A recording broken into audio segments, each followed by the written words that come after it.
arriver au 10 du mois et puis demander de l'argent à tes parents. Chez mes parents, ça passe pas. Quand tu demandes, on te laisse dans la merde le mois prochain, on dit conséquence qu'on sait mieux que qu'on sait en Côte d'Ivoire.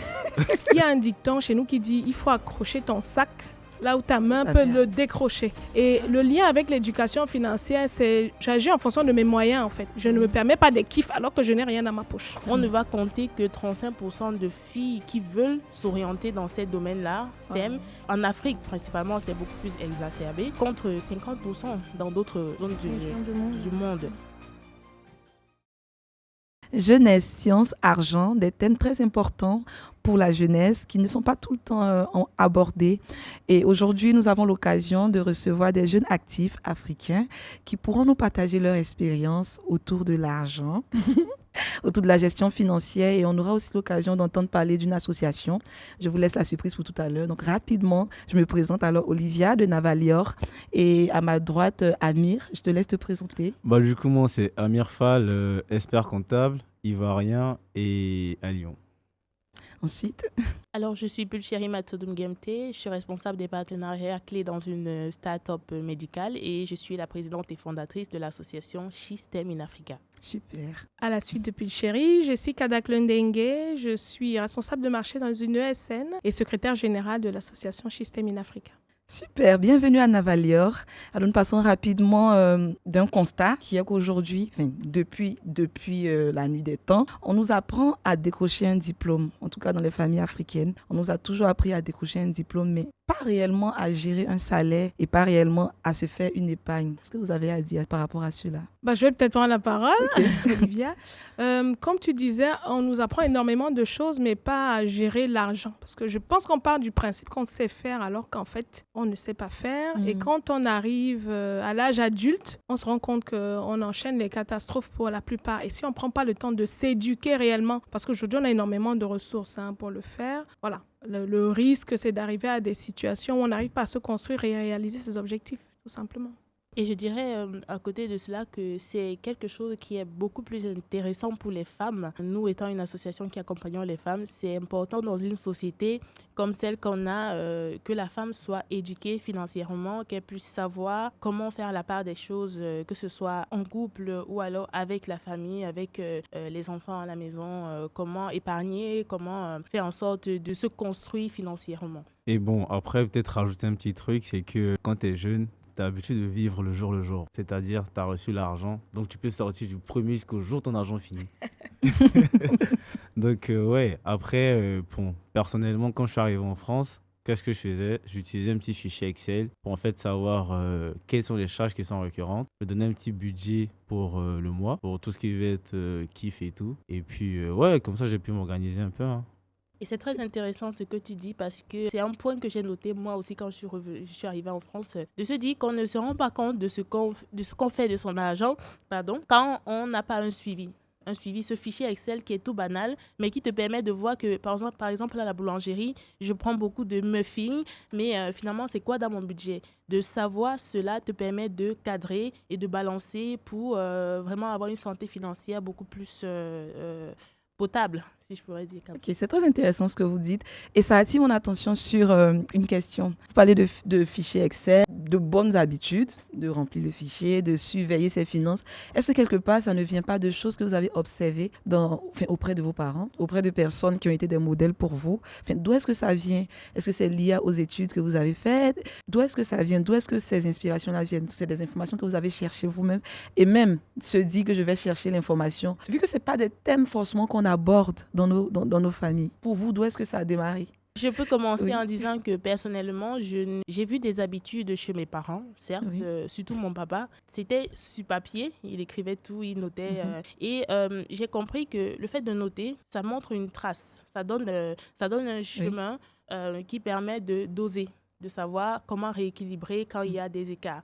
Et on va se le dire, le fait d'avoir étudié, d'avoir étudié également les aspects financiers m'ont permis de comprendre. C'est vraiment après ma thèse que je comprends que l'aspect souveraineté financière, équilibre financier est important et je me mets à documenter cela, qui me permet de faire des économies vraiment énormes par rapport aux dépenses que je faisais. Et du coup, pour ma part, mes parents ils m'ont inculqué une valeur, c'est la valeur du gaspillage.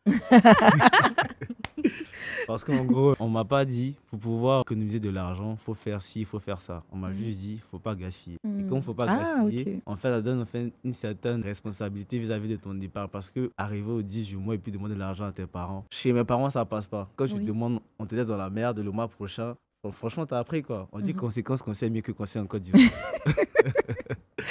Donc, moi, quand je suis arrivé, je savais que je devais épargner. Mais je ne savais pas exactement dans quoi rentrait mon argent. Comme tout le monde, parce qu'on ne va pas se mentir, quand tu es encore en famille, tes parents ils gèrent le portefeuille, ils ne te disent pas forcément oui, il faudrait que tu dépenses 10 000 dans les transports, 3 000 dans le kiff et tout. Tu as ton argent de poche, ça finit le 10, tu ne sors plus. Et quand tu vis en Europe, tu dois gérer et le loyer et tes kiffs. Et franchement, dire non à la belle chemise, tu vois, à Zara, c'est compliqué. Si je peux compléter, moi j'ai eu 2 influences majeures. Moi je viens du Cameroun et il y a un dicton chez nous qui dit il faut accrocher ton sac là où ta main peut le décrocher. Et le lien avec l'éducation financière, c'est j'agis en fonction de mes moyens en fait. Je ne me permets pas des kiffs alors que je n'ai rien dans ma poche. Donc je pense que dans mon environnement familial, c'est très présent et ça m'a beaucoup influencée. Et aussi plus récemment, les réseaux sociaux, il y a pas mal de personnes aujourd'hui, pas mal de figures, beaucoup ivoiriennes que je suis, qui parlent d'éducation financière dès le bas âge en fait. Qu'est-ce qui rentre et qu'est-ce qui sort? Et comme Chérie disait tout à l'heure, le fait de noter ou alors d'utiliser un fichier Excel, ça permet de concrétiser un peu les flux financiers qu'on a, quel que soit l'âge, enfant, adulte, étudiant, etc. Et ça permet de prendre conscience de son budget tout simplement.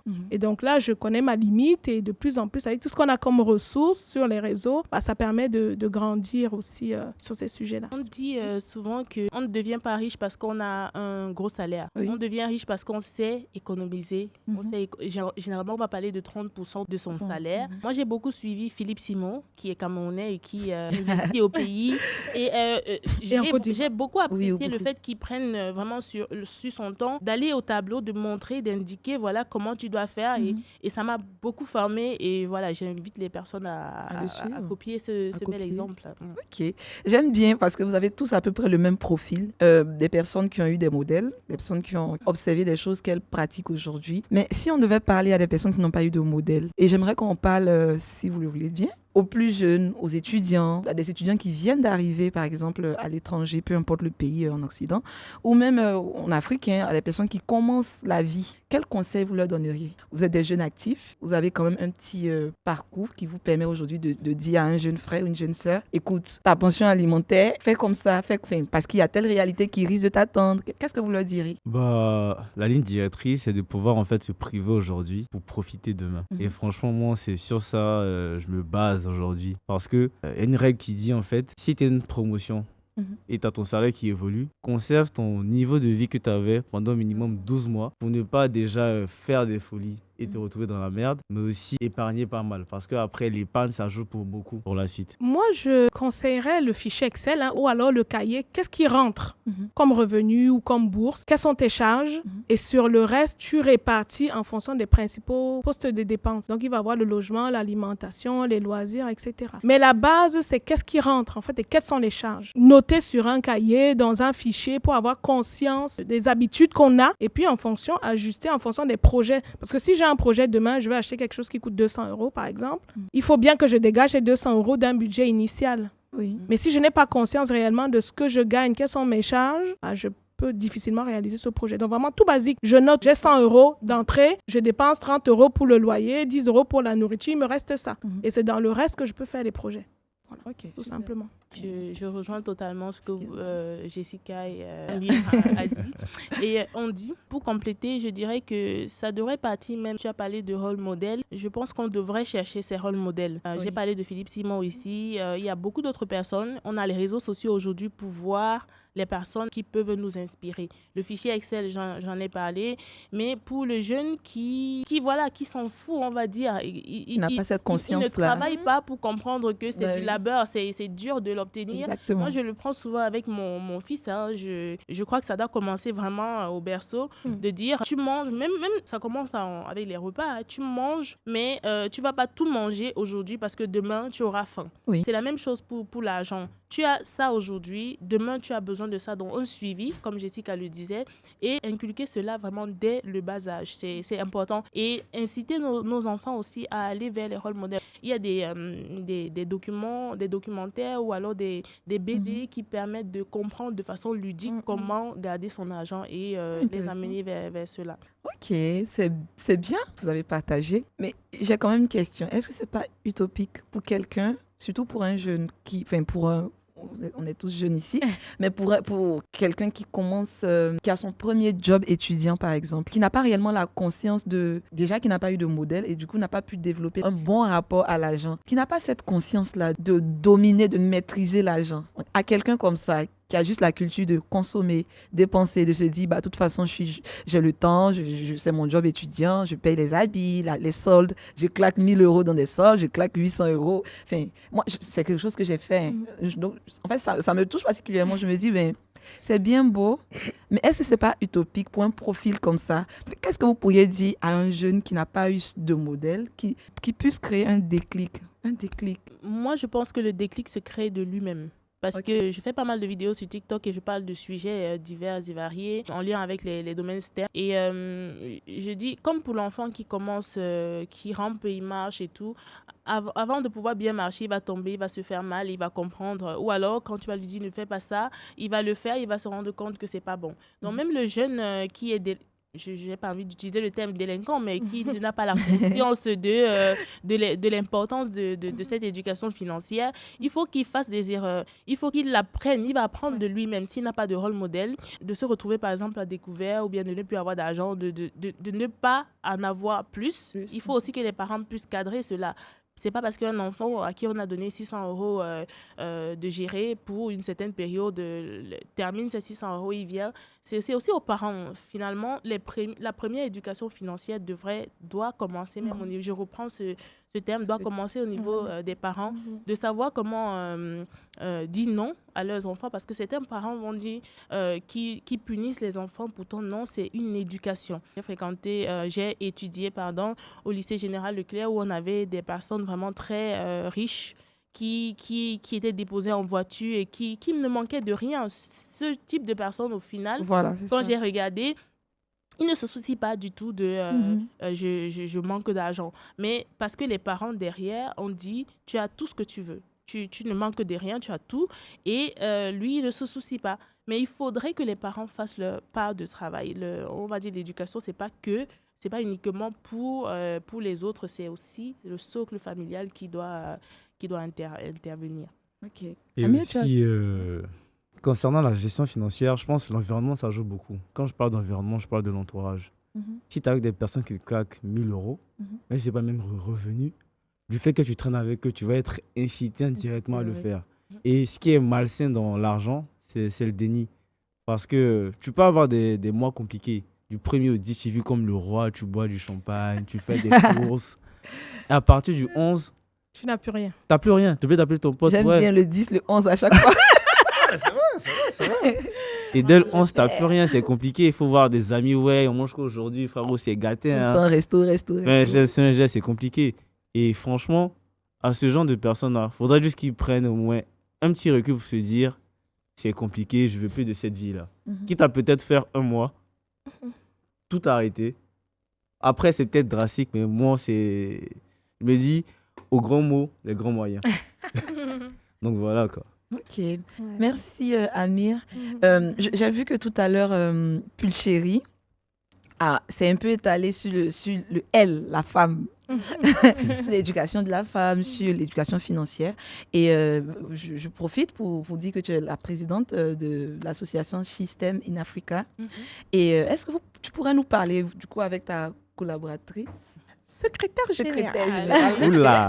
Avec ta secrétaire générale, est-ce que vous pourriez nous parler? Ça me semble intéressant quand même de faire une grande fenêtre sur ça, sur votre association.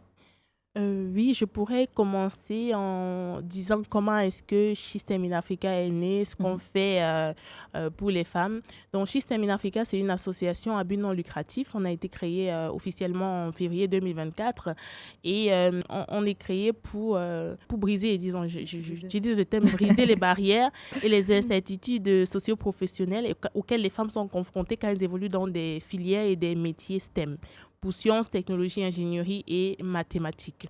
Et dans l'association, on sait que les grands défis de l'Afrique ne vont pas se faire sans les femmes. On a les défis en termes de santé, de numérique, de souveraineté aéronautique et tout. Et on pense que la contribution des femmes est importante dans ces domaines-là, à savoir qu'il y a encore quelques années en arrière, on ne va compter que 35% de filles qui veulent s'orienter dans ces domaines-là, STEM. En Afrique, principalement, c'est beaucoup plus exacerbé, contre 50% dans d'autres zones du monde. Et quand on rentre en entreprise, dans des postes stratégiques, on va voir que les femmes ne représentent que le tiers de main-d'œuvre dans ces postes-là. Donc, et après, ça a aussi un impact sur le PIB des pays, parce qu'une jeune fille qui commence l'école et qui arrête, ça a un impact sur l'économie. Donc, nous, on va répondre à travers différentes actions. Ça va être le mentoring, le networking et l'accompagnement au financement. Ok, super. Et du coup, pour vous rejoindre, j'y vais un peu trop tôt. Ouais, non, mais j'allais dire, sur ce terrain de gens, on peut dire une association de plus, oui. Une association de plus parce que les défis sont énormes, quelles que soient les régions du monde où on se trouve. Il y a des systèmes Europe, France, Afrique, Cameroun, Côte d'Ivoire, etc. Les défis sont énormes. Et comme j'aime bien le rappeler, l'objectif n'est pas de faire de toutes les petites filles des scientifiques, non. L'objectif, c'est vraiment de briser les barrières. Pulchéry aime bien utiliser ce mot pour rendre ces filières accessibles. Qu'une petite fille qui se sent de l'envie d'être scientifique ne soit pas freinée parce qu'elle est une fille, en fait. Non. Oui. C'est ça l'idée. Donc, on agit dès le bas âge avec des associations partenaires et on accompagne les carrières, les études pour rendre justement ces parcours-là accessibles. Et on le fait à travers diverses actions, les rôles modèles, le pouvoir de la représentation. Si je vois Pulchéry faire ça, c'est plus concret pour moi. J'ai vu quelqu'un qui fait ça, donc je peux aussi. Donc voilà. J'ai une question. Oui. Au travers de toutes vos actions, c'est plus c'est des jeunes filles qui viennent vers vous, c'est plus des familles que vous rencontrez, c'est-à-dire les parents. On a beaucoup de femmes de jeunes femmes qui font la démarche elles-mêmes. Parce qu'après, ce qui est intéressant et magique dans la jeune génération, c'est que les jeunes filles sont de plus en plus sensibles et conscientes de certains nombres de sujets et d'enjeux. Oui. Et beaucoup font la démarche personnelle. Donc, on travaille quand même aussi sur ces terrains avec des associations partenaires qui agissent dès le primaire. Wow. Et avec ces partenaires-là, par exemple, Girls Day 237, c'est les parents aussi qui sont acteurs. Parce que justement, j'ai ma petite fille, je vois qu'elle est sensible aux sciences et tout. Du coup, je l'accompagne sur cette voie-là. Donc, il y a les deux. Il y en a qui font la démarche de venir elles-mêmes, d'adhérer à l'association. Et puis, il y a des parents aussi qui sont sensibles à ces sujets-là. Et du coup, ils vous voient comme des modèles de réussite auxquels ils affilient leur fille. Ils identifient leur fille. À savoir que, pour compléter ce que Jessica a dit par rapport à ta question, Amir, nous, System in Africa, on va agir à la fin du lycée, début de l'université, jusqu'à postdoc, carrière professionnelle de la femme. On est aujourd'hui une communauté d'environ 300 personnes dans notre groupe WhatsApp et toutes sont actives. Donc, ce sont des femmes qui ont déjà pris conscience du besoin qu'elles ont. Comme je l'ai dit tout à l'heure, on a des activités très spécifiques et ça s'identifie via des verrous qu'on a nous-mêmes détectés. C'est le besoin réel de notre communauté auquel on répond. On va avoir justement le manque de financement. Je vais revenir avec moi-même la bourse que j'ai obtenue. On va avoir le manque de représentation, de rôle modèle, comme on disait. On va avoir également l'absence d'accompagnement, donc du mentoring, du coaching. Et nous, on va aller répondre de façon très spécifique à ces besoins-là pour ces jeunes filles. Et dans votre organisation, est-ce que vous avez des aides d'hommes? Est-ce qu'il y a en termes de ressources humaines, est-ce qu'il y a des hommes qui portent à bras le cœur ce combat? Oui, tout à fait. J'ai envie de raconter une petite histoire là qui vient juste de pop-up. On a créé une plateforme qui s'appelle Expert ici pour répondre encore à un besoin de notre communauté, non seulement sur nos réseaux sociaux. Je fais pas mal de vidéos TikTok, on fait pas mal de lives et on a des questions questions qui reviennent. Ce qu'on a voulu faire, comme Jessica l'a dit, c'est pas une énième association, c'est vraiment une association qui va venir travailler sur le besoin. Et comme ça, on a partagé pas mal de vidéos sur les industries. Parce que l'idée, c'est pas de venir réapprendre aux gens ce qu'ils apprennent déjà à l'école. C'est de venir les accompagner pour qu'ils puissent mieux intégrer, pour qu'ils puissent atteindre leur plein potentiel dans ces domaines-là. Et nous, on va, avec notre bagage et avec les personnes autour de nous, on va colmater les brèches. Et comme ça, j'ai parlé de pas mal d'industries, l'industrie pétrolière, aéronautique, cosmétique, comment on fait, quels sont les principes scientifiques, comment on fait pour y rentrer. Et les questions qui sont revenues sur toutes mes vidéos, c'était comment on fait pour rentrer dans ces industries-là. Et pareil, dans notre communauté, quand les filles viennent nous rejoindre, on aurait pu être plus de 1000 aujourd'hui, mais on filtre. On essaye de voir d'entrée de jeu pourquoi les jeunes filles veulent nous rejoindre, quelles sont leurs motivations. Et on a des motivations de ouf, ça fait beaucoup plaisir. Et comme ça, on a des questions des jeunes filles qui arrivent. Je cherche un stage, je cherche une alternance, je cherche du boulot, je veux entrer dans tel domaine, je ne peux pas.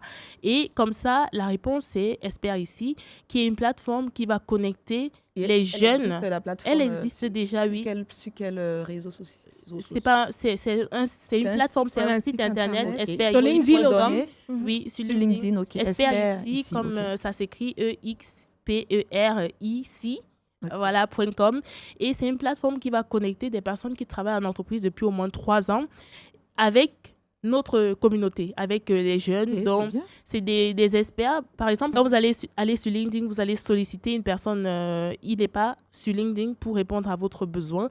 Et il peut vous ghoster, il peut ne pas vous répondre. Et nous, avec notre réseau, on est allé chercher des experts, des personnes qui travaillent, qui sont ingénieurs en génie civil, qui sont dans l'aéronautique, qui sont dans plusieurs secteurs très spécifiques comme ça, qui ont accepté de venir se positionner sur la plateforme pour accompagner les jeunes dans des sessions qui vont aider notre communauté. Ok. Vas-y. Et pour compléter, répondre aussi à ta question, oui, les challenges ne peuvent pas être adressés sans les hommes. Les hommes représentent quand même l'autre quand on moitié. écoute, on peut se dire, bon, c'est un truc de féministe. Pas du tout, pas du tout. De... Les challenges ne peuvent pas s'adresser par les hommes, sans les hommes.